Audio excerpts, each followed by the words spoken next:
Good evening, leaders, visionaries, and friends. Welcome to tonight's Unfolding Capacity Virtual Leadership Masterclass, a platform where we grow together and equip leaders to lead with influence and purpose. This masterclass, ladies and gentlemen, is a space created to grow leaders, to unlock potential, and to inspire transformation across every sphere of influence. And I mean every sphere of influence. Since we began, this platform has connected educators, business leaders, academics, professionals, and aspiring leaders from across the continent and beyond. Together, we have shared wisdom, sparked courage, and invited and ignited conversations that have shaped futures. Tonight is no exception. We gather not just for another session, but for a moment of growth and empowerment. Thank you for being here. Whether this is your very first time or whether you've been walking this journey with us, you, my friends, are part of something greater than yourself. At Unfolding Capacity, our mission is to help leaders and organizations unfold what is within them so that they can impact the world around them. We provide leadership development and strategic support to businesses, to faith organizations, and schools through number one, executive coaching and mentorship to strengthen leaders at every level, organizational strategy and capacity building solutions to ensure sustainable growth, and three, training and facilitation workshops that empower teams, improve culture, and sharpen performance. And lastly, leadership programs for schools and educators, ensuring that institutions build strong, value-driven leadership pipelines. Through these services and through this masterclass platform, we have seen leaders sharpened, institutions strengthened, and lives transformed across Africa. Tonight, my fellow friends, we are honored to continue in that spirit with an exceptional guest leader in Humairaa Moola. She's an award-winning entrepreneur, an accountant, and business finance strategist, and the founder and CEO of HM Accounting.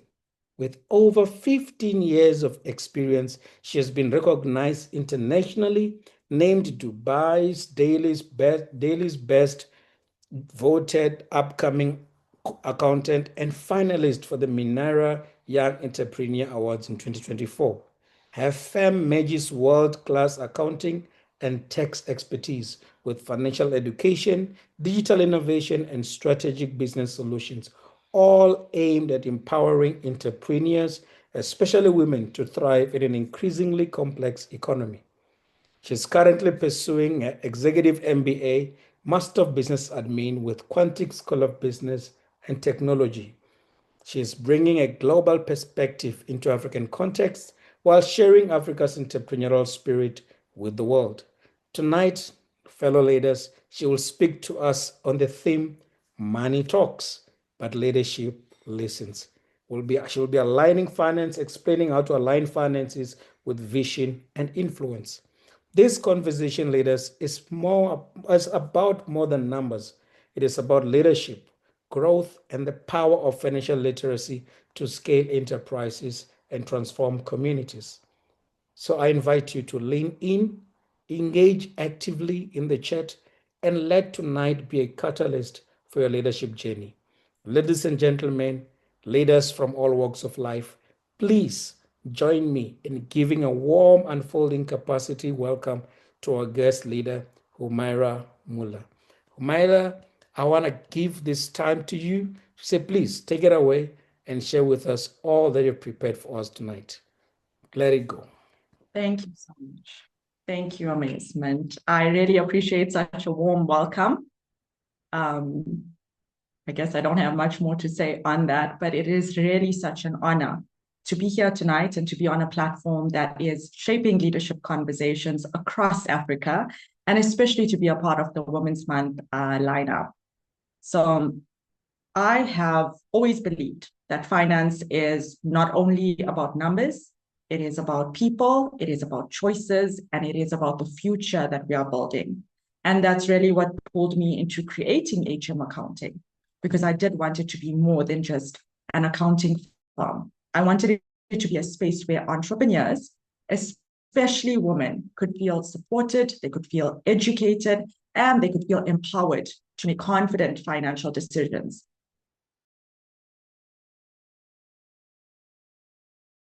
Because economies thrive. So amazement, am I able to go into the presentation now? Yes, you can.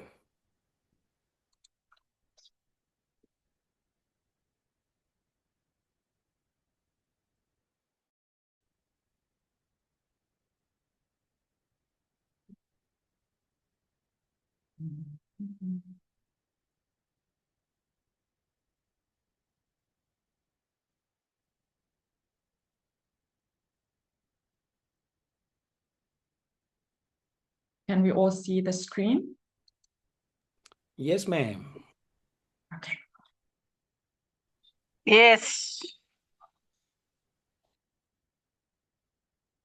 So again, good evening, everybody.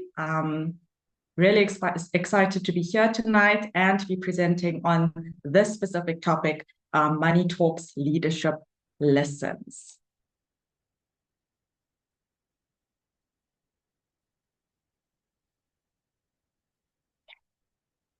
So I'd like to start with a brief story or an observation that I have had. I have worked with leaders across different fields, and they've obviously had extraordinary vision, extraordinary passion, and they could inspire teams, they could inspire people, they could cast direction, and they could mobilize a lot of teams. But then I noticed something, that when it came to finances, the conversations became quiet. The leaders could talk about purpose, they could talk about strategy, and they could talk about people. But when the numbers came up, which budgets, cash flows, financials, forecasts, the energy changed. And they would say, that is for the accountant, or leave it to the accountant. And because of that, their influence was limited. I kept wondering, how can leaders carry such powerful visions, yet silence the very, very language that sustains those visions? And that was the turning point for me. I realized that money is not just numbers on a spreadsheet. Money is a leadership language. And just like leaders learn to communicate vision, to motivate people, and to build culture, they must also learn to speak money. So I want to pause and ask you at this point, when money speaks in your leadership, do you listen or do you avoid it? Because leadership without financial clarity is like a vision without voice. It is very powerful, but it is unheard. So my intention and my hopes for tonight is that we reframe money, not as just an administrative task, not as fear, not as confusion, but as influence, as clarity, and as the voice of leadership itself. Money is never just money. It carries with it fear, it carries with it power, it carries with it identity, and it even carries shame. When leaders make financial decisions, they are not only moving numbers, they are revealing what they truly believe about security, about risk, and about possibility. And I chose to open with this because for me, the psychology of money is a very fascinating topic. The behaviors and the thoughts around money. And even I myself am constantly working on my relationship with money, my actions, my behaviors. Too often we think of finance as something cold, as something technical, or something external to us. But the truth is that money is deeply emotional. It reflects who we are. It exposes our beliefs. And when you step into leadership, your private money mindset becomes a public reality for your team, for your organization, and even your community. So let's talk about the psychology of money and leadership. One is some common money beliefs in leadership.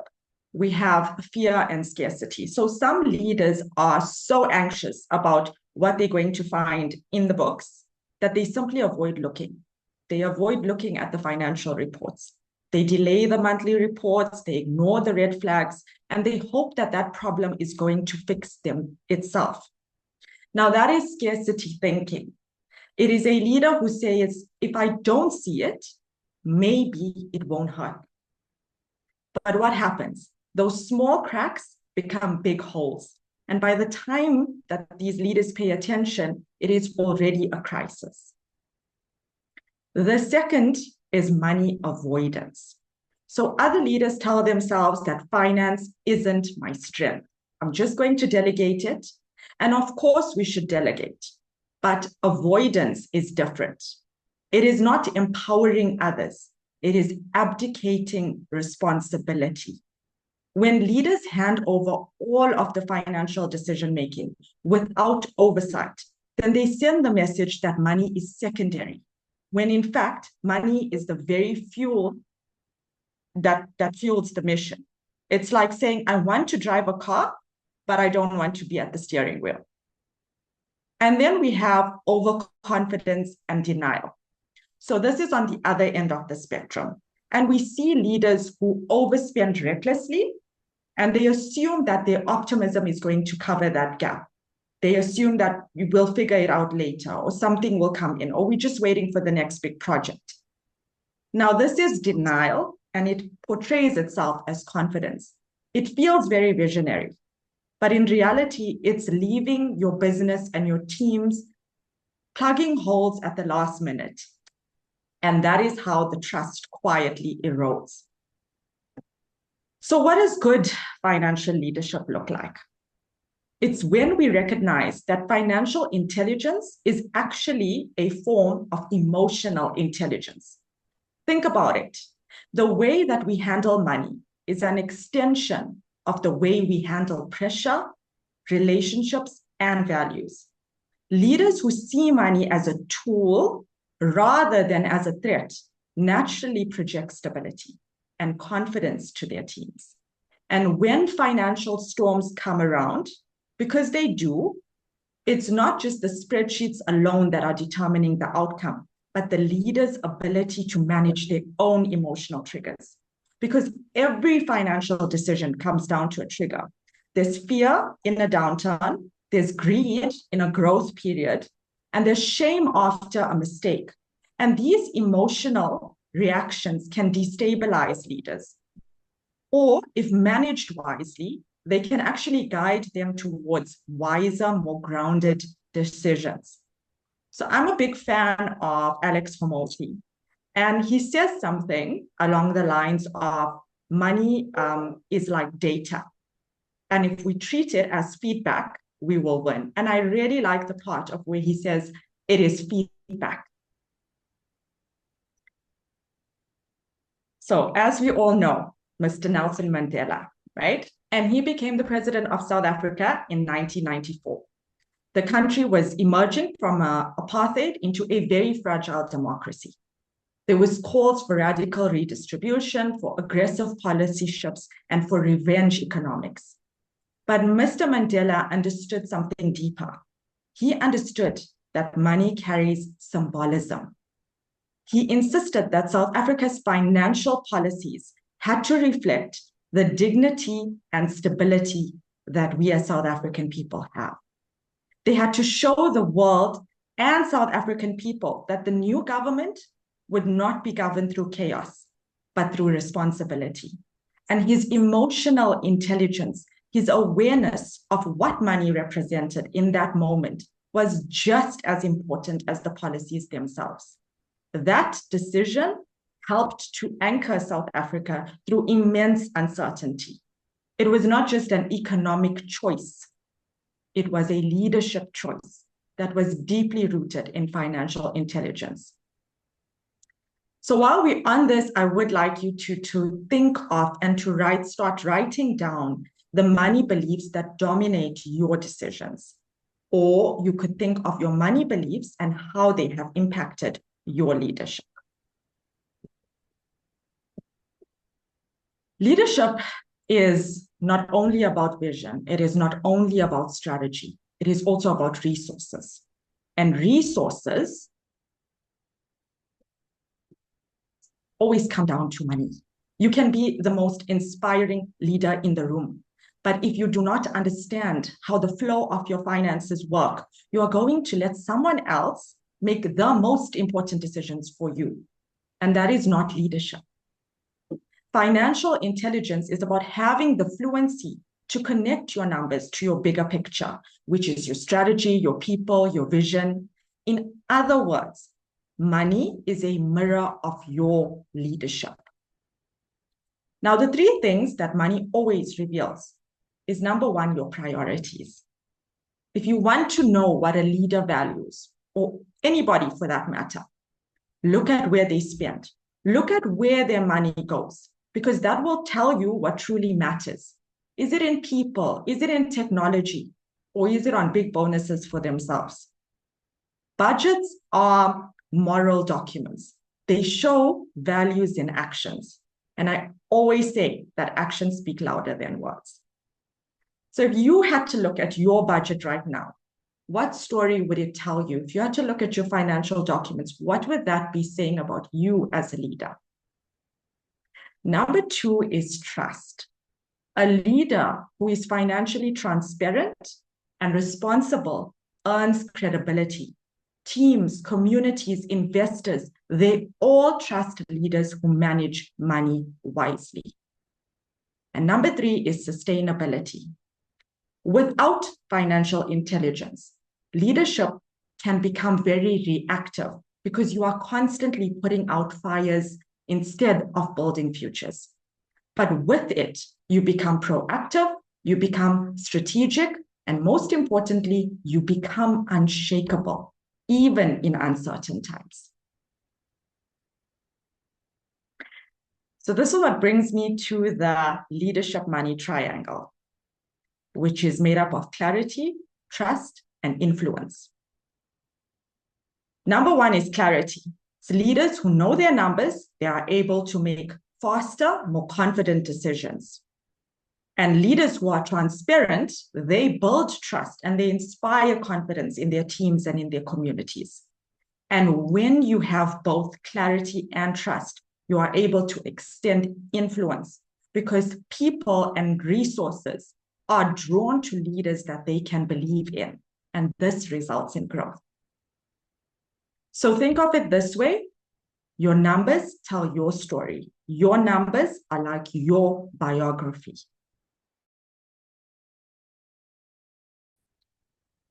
So I'd like to share a little case study on Apple versus Enron.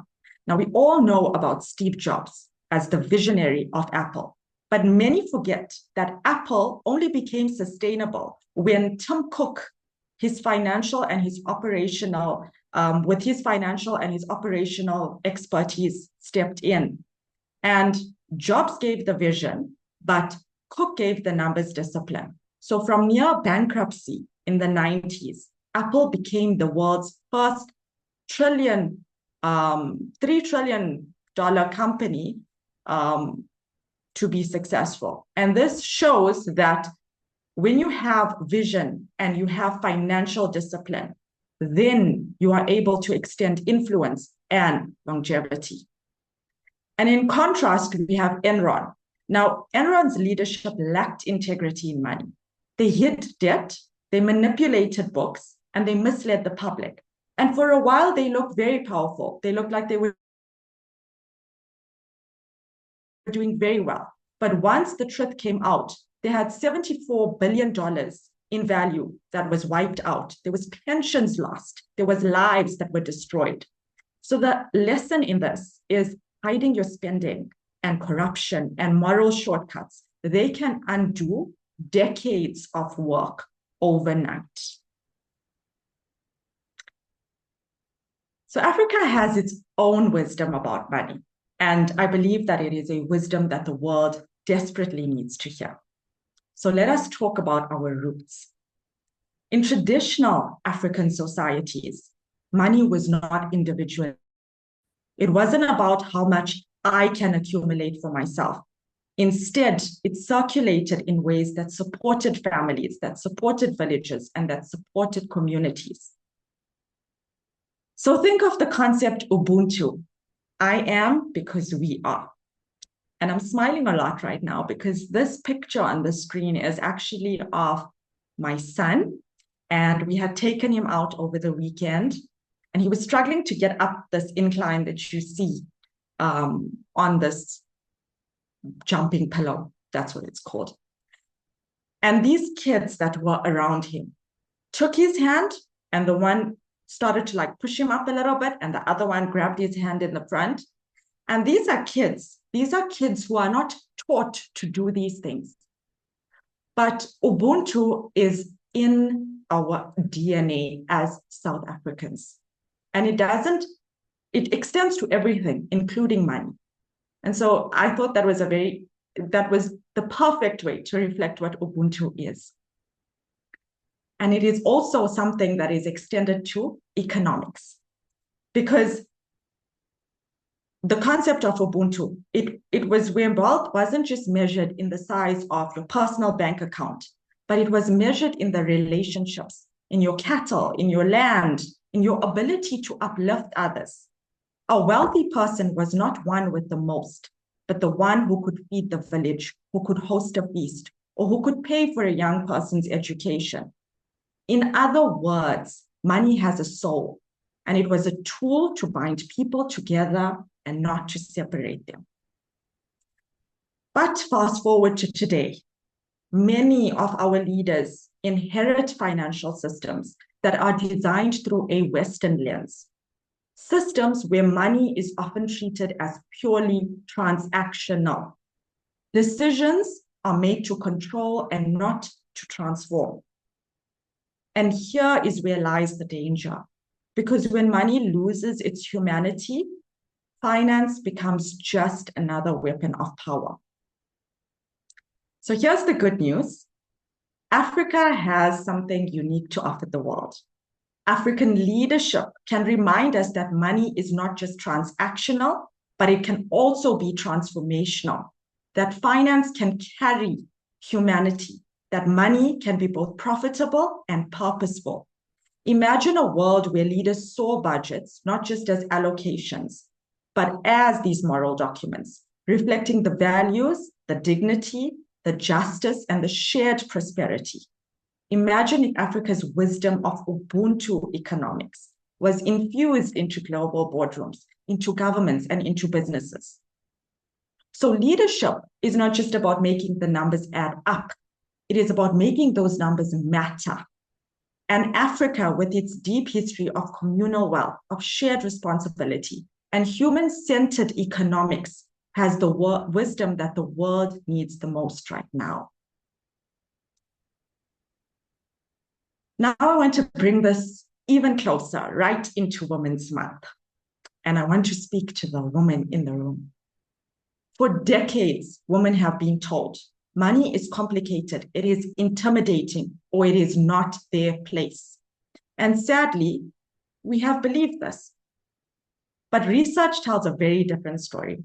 And I have very intentionally chosen to speak on this with research to back it up, because I really want the women in this room and the women who will hear this to understand that this is not just something that I'm giving my opinion on. It is really backed by data. We have the Harvard Business Review found that companies with more women in financial leadership roles are 15% more likely to outperform financially. The McKinsey's Women in Workplace report shows that women leaders are more likely to reinvest in people, sustainability, and long-term impact when they manage resources. And here in Africa, the African Development Bank reported that women entrepreneurs reinvest up to 90% of their income into their families and their communities. And wait for it. This is compared to roughly 30 to 40% of men. So this is not just business, it is nation building. A global example of this is the Grameen Bank in Bangladesh. And they pioneered microloans.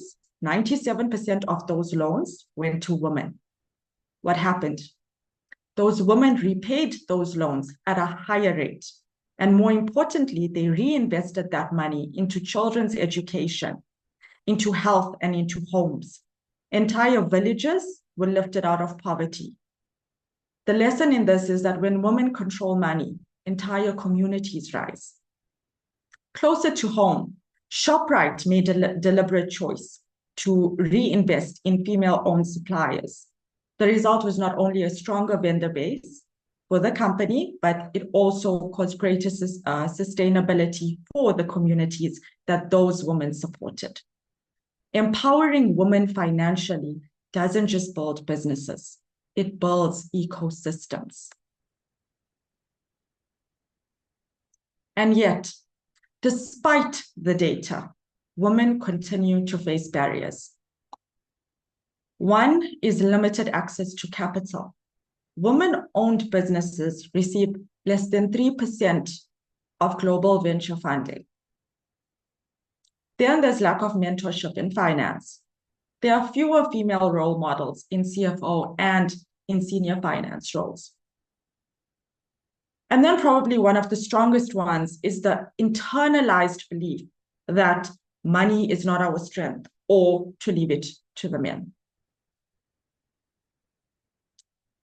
But I want to challenge and I want to change that narrative. And I want you to join me. How, you may ask? First, we have to stop saying that women are bad with money and start saying women are nation builders with money, because the data already proves that. Second, by equipping women with tools and with language. When we teach financial literacy as a leadership skill, women leaders stop apologizing for asking financial questions and they start driving financial conversations. And third, by creating accountability within ourselves. As leaders, when we model that transparency and that clarity with our own numbers, we give other women the permission to step into that space too. So in other words, if she can do it, I can do it. She can do it, so I can do it. I do want to be very clear on this point. You do not need permission to lead financially. You just need the courage to step into it, because your clarity with money will only amplify your vision and it will multiply your impact. And now I want to give you 3 pillars that any leader, regardless of the field that you are in, can apply to align your finances with your company's vision, with your business's vision, and more importantly, things that you can start doing from this week. The first pillar is called simplify. So high-level leaders are often handed 30-page documents, 50-page documents, and they are full of numbers, right? But my advice is not to drown in these spreadsheets. Focus on 3 number buckets first. The first one would be your cash flow. So this is what is coming in, what is going out of your business. The second one is your reserves, or your future proofing of your business. So what is going to make the business sustainable? So here you need to look at what safety net do you have for crises, for opportunities that may come your way. And the third bucket is your growth drivers. So this is your investment in expansion. So which areas of spending actually drive impact and results in your business? If you only know these 3 numbers, you can already start to make better leadership decisions. Pillar number 2 is align. Now, every budget line is telling a story, right? Every financial line in your business is going to tell you a story about your spending. So before you approve any spending, You need to ask yourself if this expense is fueling your vision or if it is distracting from it. When money aligns with vision, people see integrity. Your staff are going to trust you, your board is going to trust you, and communities are going to trust you because they see that you can walk the talk. Budgets are not only financial documents, they are leadership documents. So post-genocide, Rwanda created an education reform.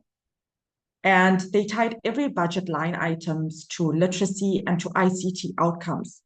And today, Kigali is one of Africa's leading technology hubs. That is what happens when you give money an intention, a purpose. In contrast, we had Kenya's free primary education rollout. It was a very beautiful vision, but it did not have strong financial management. And what happened was it started to get overcrowded, and then we had corruption. And that weakened the impact of such a beautiful initiative.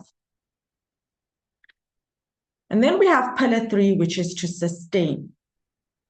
Too many leaders treat financial planning as an annual event or something to just get done so that they can move on with the other goal setting. But it's not something that you do just once a year. You need to start having monthly financial reviews. And the financial reviews need to be strategic driven, not just getting the administration done. The second thing to invite is accountability partners or finance committees, because leadership can be very lonely. And when you start inviting wise counsel into that money conversation, you start to get different perspectives and you get a better understanding. And the third thing is digital tools. So today we have technology that can pull real-time dashboards at your fingertips. So do use them. These 3 pillars, simplify, align, sustain, they are not just accounting exercises. And I know it may sound very simple to you, but when I give you these tips, it is because I want you to be able to actually apply it, to start applying it, and to become comfortable with money and how to read finances.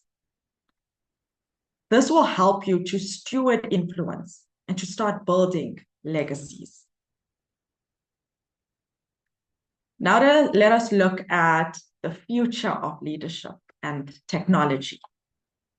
I felt that this presentation would be amiss if I did not include technology into the picture, because that is where we are right now. We are in the age of AI. And if we just look at what technology has already made possible, it has given us AI dashboards. So today, leaders do not have to wait for month end to get reports. AI can give you real-time insights on your forecasting, on cash flow, on flagging risks, and on predicting trends. Imagine knowing today and not 3 months from now whether you are going to face a shortfall or a surplus. That will change everything about how you make decisions. The second thing is blockchain. For decades, financial records have been vulnerable to manipulation, but blockchain creates tamper-proof ledgers.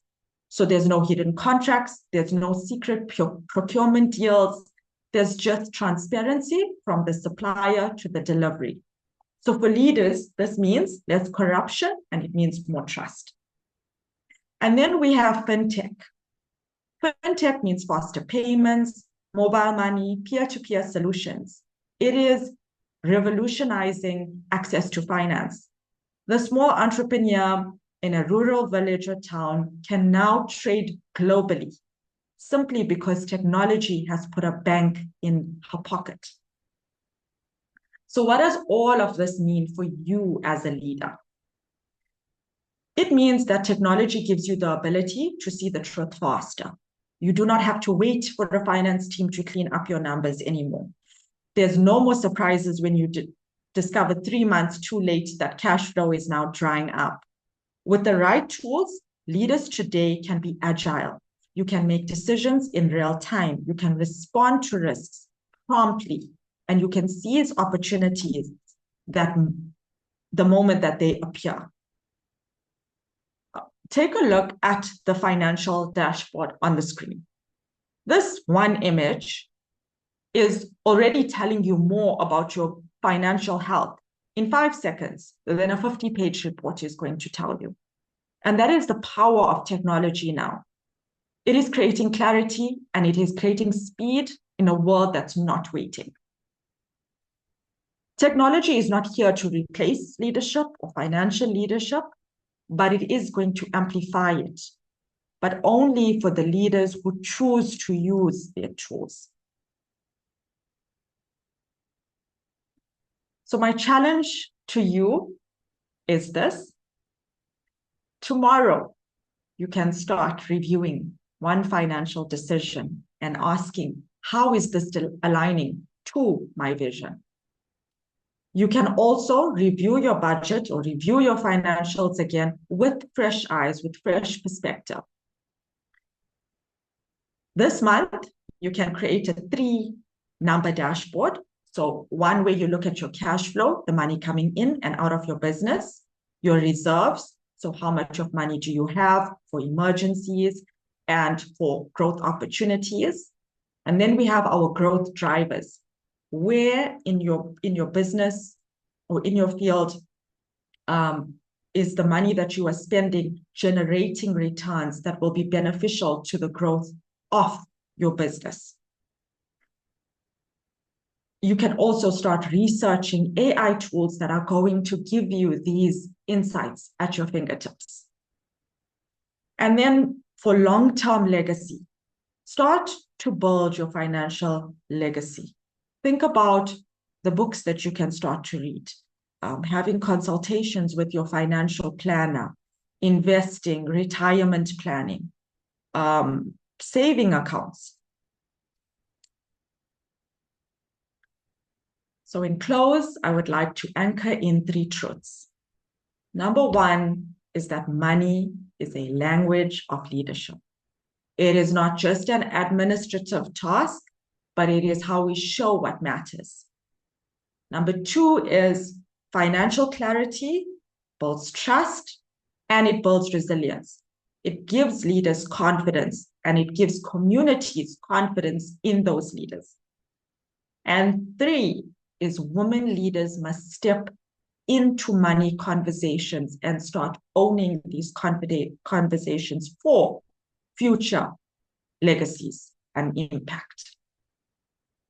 So I am really very interested in seeing if Amazement allows for you guys to share the first word that you associate with money in the comments. It would just be a nice exercise to see how everybody thinks of money and to know that we are not alone in our thoughts. Thank you so much for your time and for your attention. Wow, there you go, guys. First word that comes to mind when you hear the word money. I see growth, I see power, I see budget. Someone said debit. I'm sure they mean debit orders. So can I get some more words? Responsibility. Okay, that is good. That is good. Can I see more words? Any word that comes with money. And you're welcome. If you're struggling to put your words in the chat, you can unmute yourself and just say, hi, this is what the first word, that comes. Peace. Okay. Wow. I didn't see that coming. Life. Okay. Okay. Plan. Okay. Interesting. Interesting. Funny, no one is saying spend. I thought someone's going to say spend, I just. Choose. Financial freedom. Okay. I'm so glad to see nobody is saying stress. Wow, discipline. Oh, wow. Okay. I think people here are being very smart, Humairaa. I think they are really being very smart. She's done it before and after. Being broke, yeah. Hmm. Oh, wow. Wow, while we are busy with it, what do you want to say about this, Humairaa? As people are putting in their words. I'm actually very impressed with the words, Mm, but what I'd like to say is that you will notice that money has a different meaning for everybody. mm. All have different motivators. We all have different thoughts and feelings associated with money.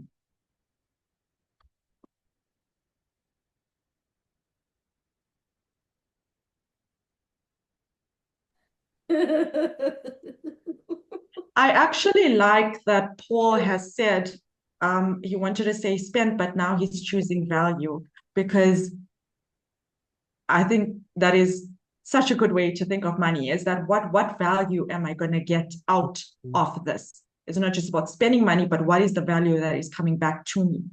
Mm.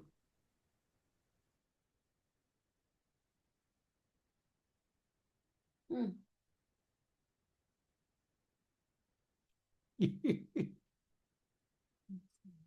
Wow, it's amazing. I think while we are at it, if anyone has a question or a comment to place to Humairaa, I suggest close this powerful session and presentation.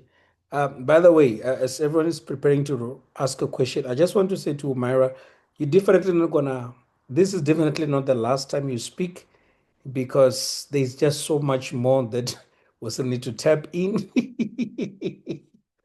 This is definitely not the last time you speak because my goodness, I think there's just so much that we need to take from you.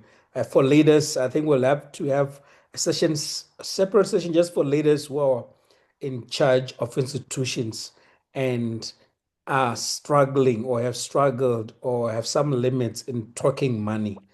Because that's a key thing. That's a key thing because we've got managers here, we've got campus managers, we've got school leaders, we've got guys who are working in the premier's office. We have entrepreneurs. We've got these different people who are running their own institutions, doctors running their own practices, and I think the issue of just managing money at a business level and the tools that are available for them. I'm looking forward to that session. So I think we will make time. We will make time.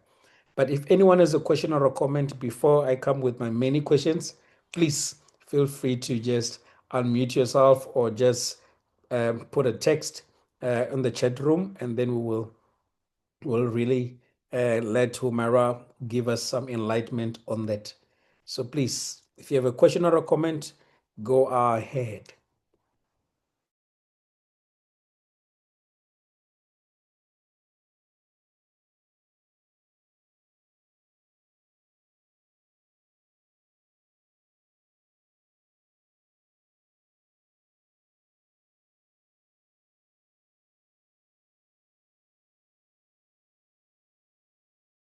All right, here's a question. Okay, hi, Humairaa. Thank you so much for the presentation. It was lovely. There's something that my husband and I keeps talking about, which is the effect of growing up in poverty and the impact that it has on a person's view of money. I don't know if I'm audible enough. The impact that it has on a person's view of money and how that can be a little bit destructive once you come into a setting where you have a lot of money at your disposal. Is there a way that someone can sort of adjust their thinking and try to come to a more stable way of thinking about money and all of that? If there's any tips that you have for us in that regard, then that would be lovely. That is actually who gave that question? That's Dr. Riboni. Yeah, Dr. Yobomi. yeah. That is something that I focus a lot on because I feel that a lot of us come from those backgrounds where we did not grow up with money. And like you were saying, when you come into money, it's very easy. There is that scarcity of I didn't have and now I have and I don't know how to manage it. And then we end up spending it. I've seen this time and time again. That's actually, that's a tough one. It is, I think, the point where you first have to seek, like you have to educate yourself. You have to start reading on it, because otherwise there's nothing that's just, it's not just a mindset that you can break out of. It's something that you have to educate yourself on to start understanding, how do I manage these finances? I didn't have this, now I have this. So what do I need to do with it? Because when you have a little bit of money and it becomes a lot, and we are not taught, okay, so we need to save or we need to invest. It's not something that just comes naturally. We don't know what to do. So the best thing for that is definitely to start educating ourselves on it.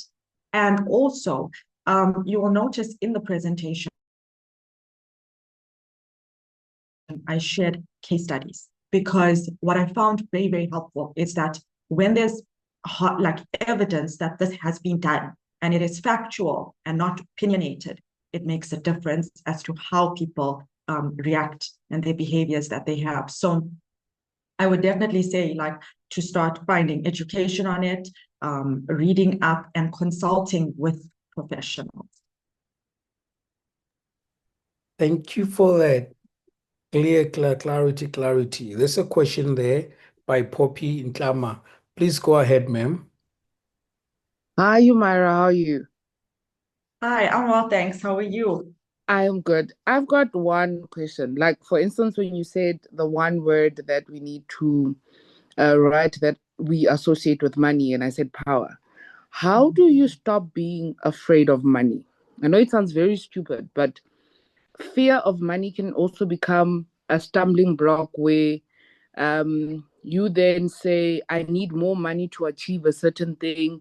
And then you're afraid to go get it. And then when you get it, you're afraid to spend it to succeed on that one thing. So I chose power because I feel when you do have the money, it gives you the power to sort of make decisions on what you want to do with your business. But then fear becomes a stumbling block, because then you're thinking, if I spend it, then I'm not going to have more of it. But in actual fact, if you spend it, you can actually acquire more of it. And it shouldn't be just money, but money can actually be equated into assets as well. So how do you get over fear being your biggest stumbling block in achieving the power that money has for you? These questions are really good. They are really, really good.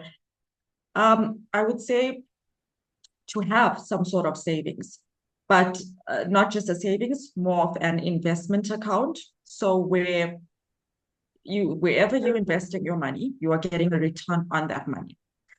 I don't know if you have one of those investment accounts that you've put maybe some of your monies in. But what I've noticed with that is that when you have that security and when that money is making money for you, then you are able to spend a little bit more willingly.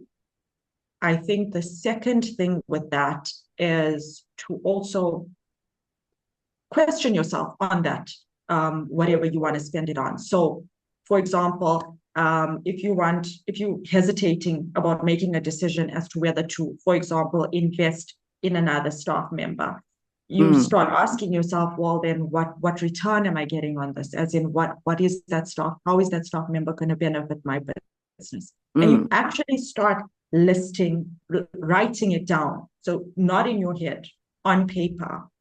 And it should sort of, I think what we're speaking of is a lot of the psychology of money.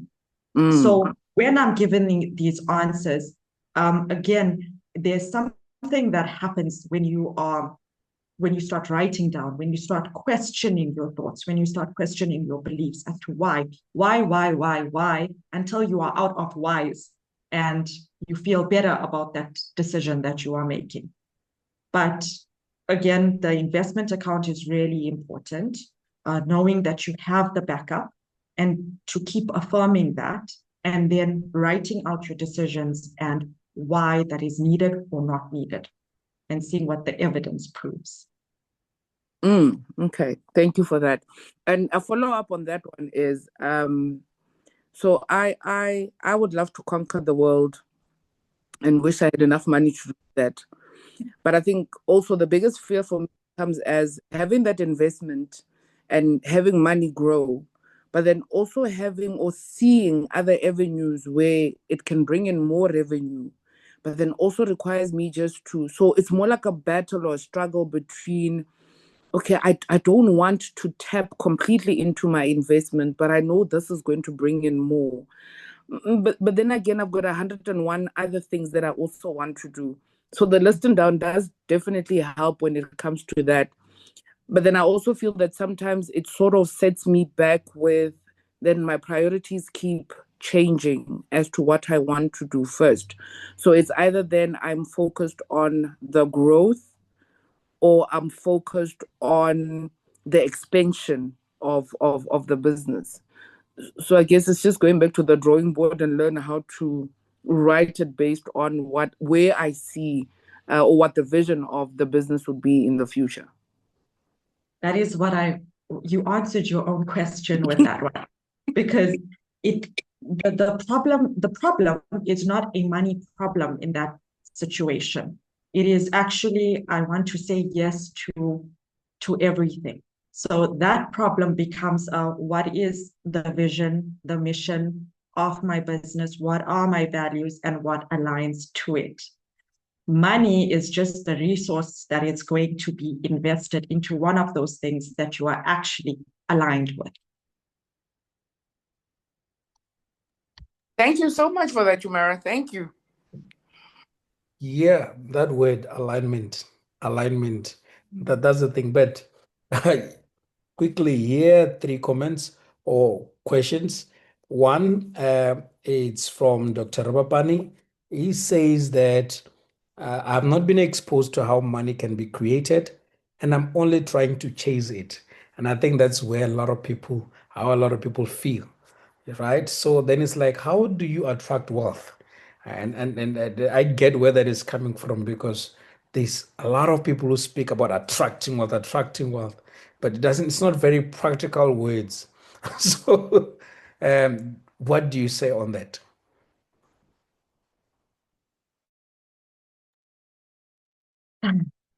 I was there at one time, and I thought that, if I just change my mindset, if I just think differently, because there was a time when the law of attraction was a very big thing. So, you are your thoughts, you think what, but it doesn't happen like that. You need to have money to believe that you can have more money and that you can keep that money. It's hard to be in a situation where you don't have it and then think, I'm gonna attract this. It's hard to think, okay, well, I have R5 and I'll go and spend it on this because money is coming back to me. It's not a mindset that just comes naturally. And I would say it's not the mindset to start with. That is my thoughts on it. I would say that it actually takes actually working towards that money. And once you have a little bit of money, once you have, I feel something very powerful is saving. And I brought this up previously, where having that little bit of savings, it creates some sort of stability, some sort of safety that we need, especially coming from mindsets of scarcity, of not having. So just that in itself, it makes you sort of feel better about yourself,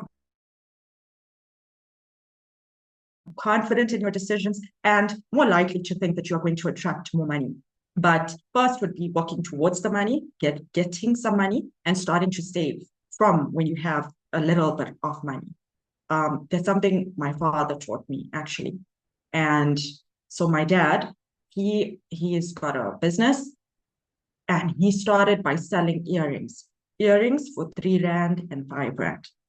Now, when you think of 3 Rand and 5 Rand, you don't think of how am I going to make money with 3 Rand and 5 Rand, right? But he saved a lot of that money, and he was careful with the decisions that he made. And if you only have so much, how can you spend it better? So that taught me that you can make money from a little bit of money, but you have to be it's in your decisions. It's not just, I'm going to give this money away and I'm going to get it back. It doesn't work like that. The second thing that is also from my dad that he taught me is to reinvest. So when you are saving, not just save, to save in something that is going to double your money. So for example, if you put in 5 Rand today, that 5 Rand has increased in a year from now. It's not the same amount. That is interest earning accounts. Because if you don't do it that way, your money is worth less the next year. So those are 2 things that I found help me: tracking your money, saving your money. And once you have a little bit of money, you get to save that.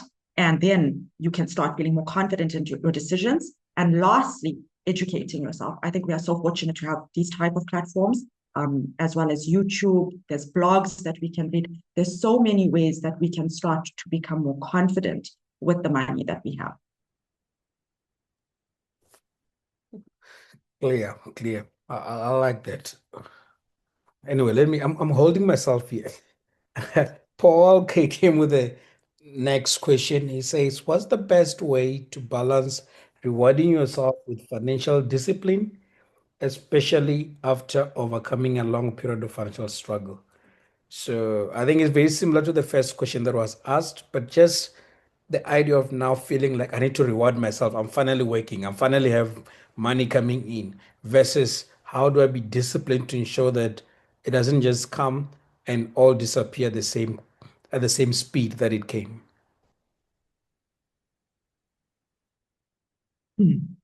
So for this one, I would say I like the simple things and the small things. And they may seem simple, but again, it really works on mindset.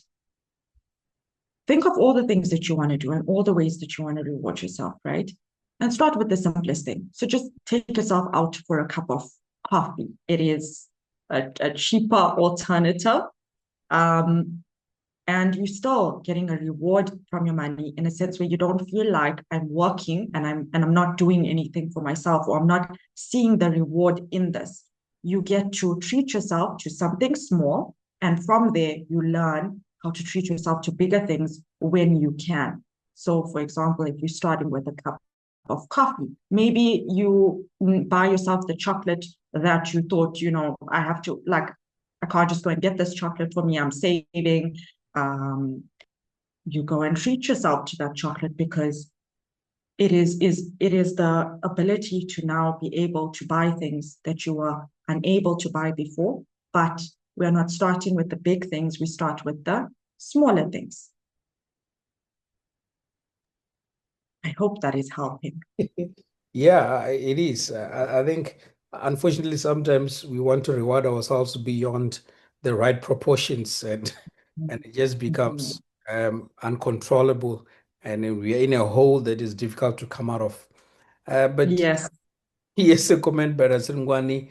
He or she says, thanks for the presentation, and my comment is on business growth, where one must identify the best performing income drivers, strength, and reinforce them, and therefore plan on new drivers or product that can supplement the income for future growth.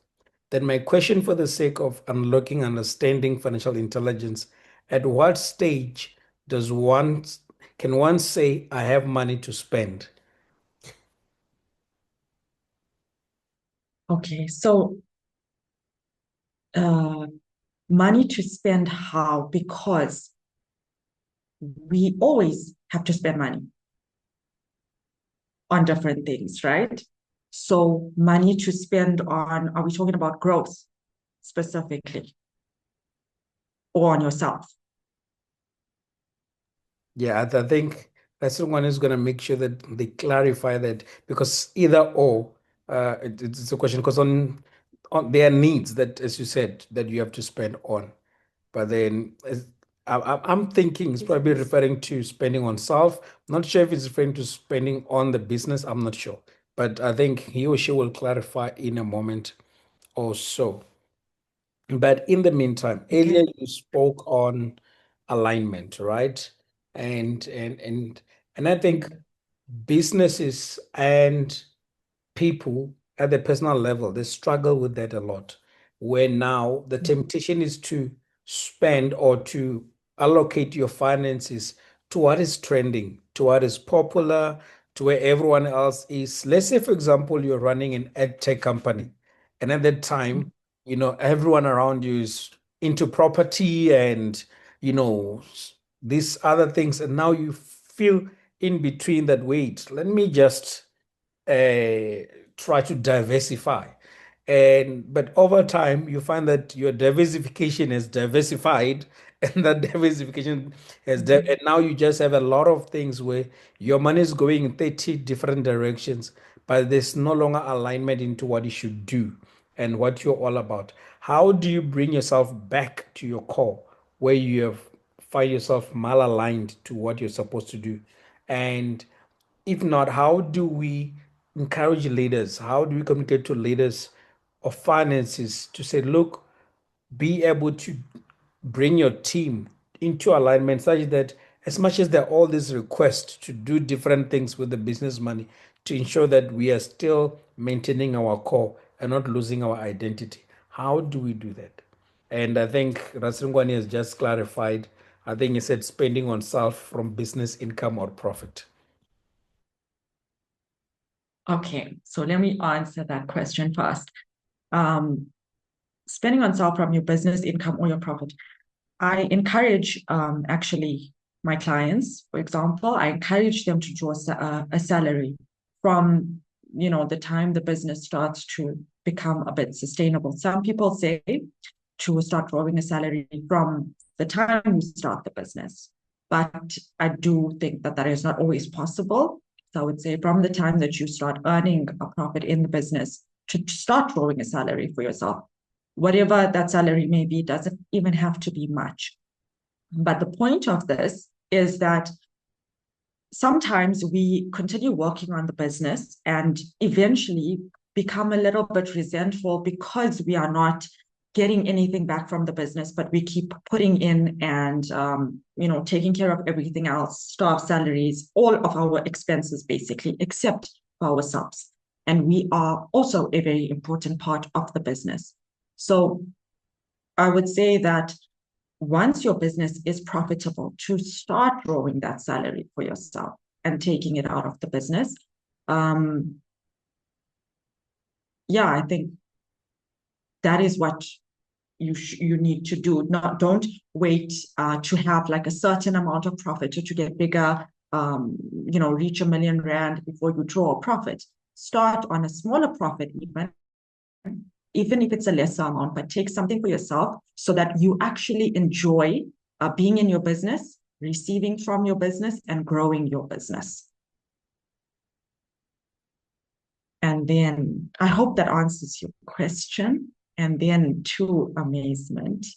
Again, I think Poppy had asked this question earlier in a different way, but I think again it goes back to aligning with your vision, your mission, and when you're making decisions, to ask yourself why this decision would work, why not.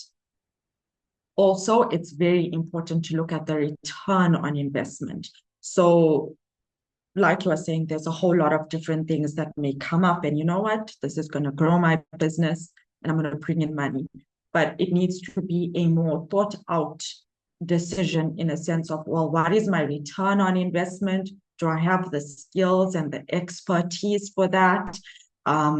So if I invest in this, I'm also going to need to maybe put in a staff member. I'm going to need this type of technology. I'm going to need to extend. And writing all of those figures down on paper and seeing what you actually come out with. I think those are all important factors when you are trying to align with what is the next big thing. Something that I have done is I have not really gone into diversified too much, except in the field that I'm currently in.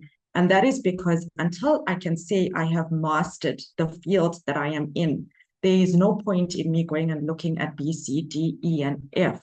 I need to maximize this field that I'm in, put my energy there and my resources there, and try to first build that. Because at the end of the day, whichever business you are in, you can generate a profit, you can grow that business, but you cannot be giving your attention to many different things and expecting yourself to get something back from it because your attention is so scattered.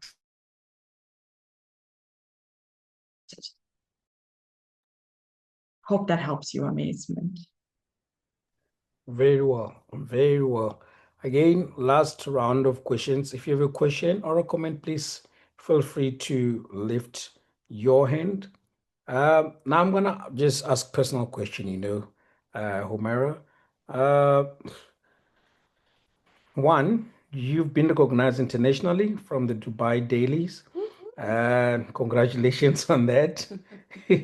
So, but I want to know what values or principles have kept you grounded through your success. You are so grounded, you're reachable, you're able to communicate well to people from all walks of life.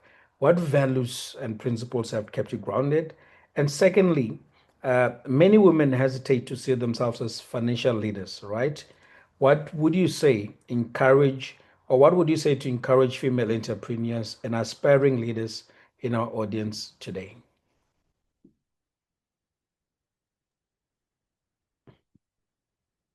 Okay. I think what keeps me grounded and what keeps me true to my values is my family. I think my son. I definitely want to be the best mother for him, and I want to be able to be myself for him. Also, I would say, I just, I want to be appreciated for me. I think that we have struggles, challenges every day. I mean, you are saying that I've been, to buy daily and this and that, but to me, I'm me. And every single day I'm either negotiating with my almost 3-year-old. I mean, just before coming in for this webinar, he was, so he really wanted my attention and he's trying to open the door and he's trying to get in. And, there's a certain level of, it's pulling at your heart because you're going to do this other big thing. But at the same time, I need to get myself together and I need to focus on what I am doing. So I think it's all of these little things that keep you grounded. Earlier this year, I lost my grandmother. And like I'm saying, there's a lot of challenges that come up.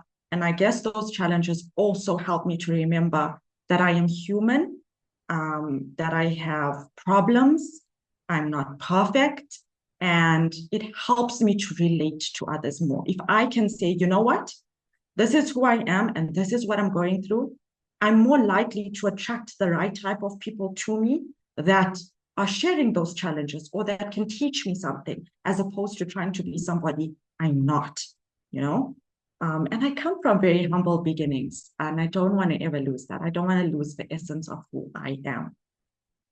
And then the second question was, I talk a lot, so I forgot. What was the second part? Oh, yes, woman. I can't forget that. I was lucky. I was fortunate in this way that my dad taught me about finances from a young age. And so I didn't realize that, it's different for a woman who cares about finances as opposed to a man. And that was until even I, as a woman in my profession, I am treated by males many a times as an admin lady. And it's not so much as what can I do to get better at this? Because I'm now, like you've said when you introduced me, I'm now doing an MBA for education. So it's not only about, well, if I get this certification or if I get this education that, I may know what I'm talking about. But it's actually believing that I can do it and knowing why I want to do it. And I think for women, it is already having the self-belief that, I really want to learn about finances. I really want to have a better life.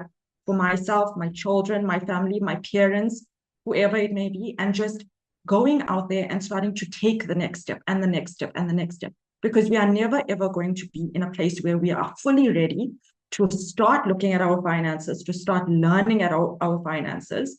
It is a part of us where, as uncomfortable as we may be in that moment, because we don't know what a balance sheet is and we don't know what all of the expenses are, but just taking that first step and starting to learn about these things will take you to the next step that you need to get to, because you will slowly become confident in that journey. And also, I do want to say, please reach out to me, anybody. If you have questions at any time, you are welcome to reach out to me on LinkedIn, and I will gladly help, especially if you are a woman. Wow, awesome to be a woman at this month. Wow, and here's a question. By the way, I'm very sorry about your grandma. Yeah, may her soul rest in peace. And yeah, thank you for sharing that heart with you. I think when you mentioned your son, the same, I always have to negotiate with my three little ones that there is having a meeting, everyone must shush. But yeah, it's always something different. So thank you for sharing that. At least I'm not the only one. Um, Here's a question by Muketwa. She's finishing her MBCHB, so she'll be a doctor by the end of the year. And here is her question. She says, so I'm about to go into a working environment, and I've got people who are financial advisors, planners, and private banking approaching me. My question is, how important are they, and are they a necessity at this stage of my life? And I just want to say a little before you answer that, you know how these people take advantage that, yo, yeah, young professionals coming up, and then they just bombard you with offers and all of that. What can she do? What advice can you give her? I actually didn't know that people do this, but it's fair to give people like a hearing, right? But go back and do the research for yourself on those options, whatever it is that they are giving you. Depending on your working environment that you are going into, I don't know if, for example, your working environment gives you like a retirement annuity or any sort of, those types of things. At that point, if they do, I would say not, you don't, financial advisors at that point, maybe not so. I feel they take advantage, yeah.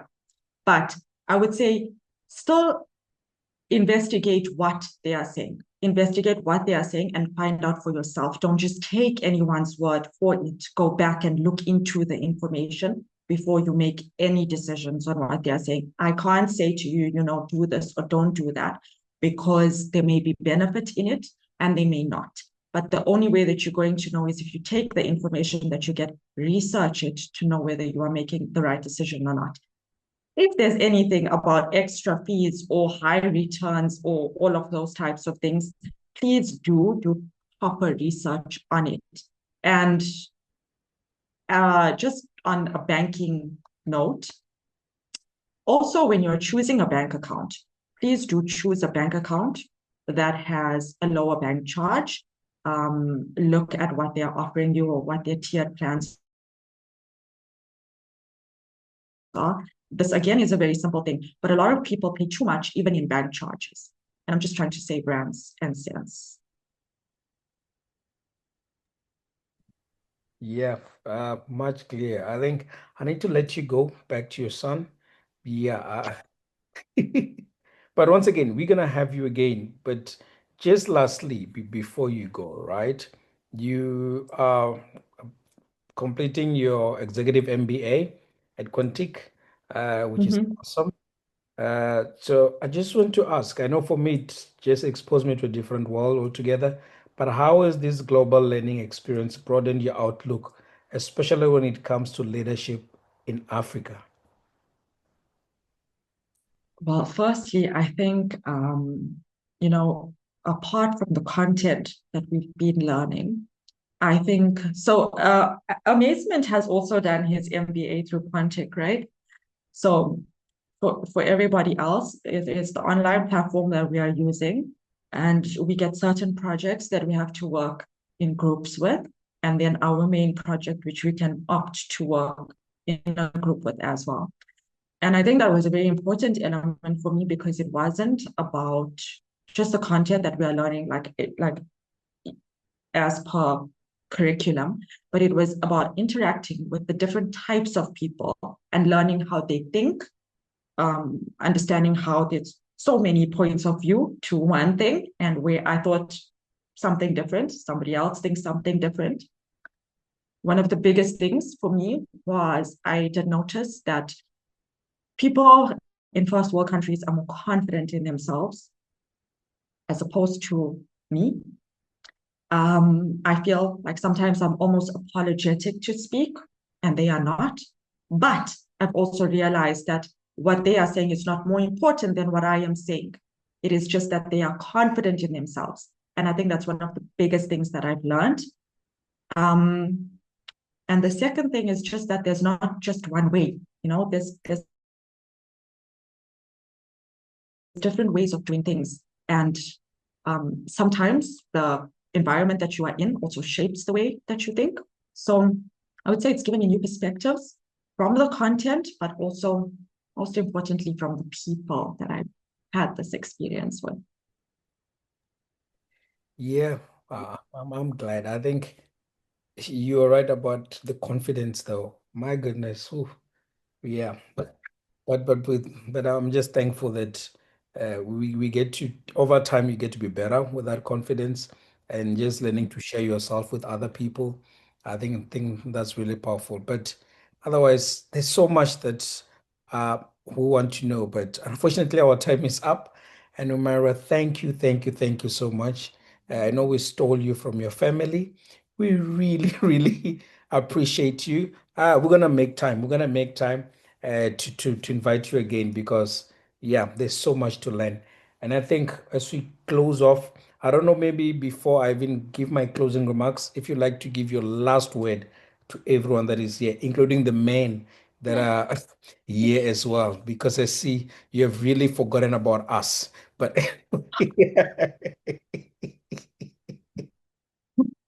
I would just like to thank everybody, man, woman, everyone. I'd like to thank you all for being here, for your questions. I really appreciate that. It's shown your interest and for your attention, because that is such a valuable commodity. So thank you very, very much for showing. awesome. Anyway, family of leaders, what a truly extraordinary evening this has been. As we bring tonight's masterclass to a close, my heart is filled with deep gratitude. Each gathering reminds us that leadership is not about titles, but about influence, about courage, and about service, especially service to one another. And tonight, once again, we have witnessed the strength of leaders who rise and pour into others. This month has been especially blessed as we're guided by incredible women leaders.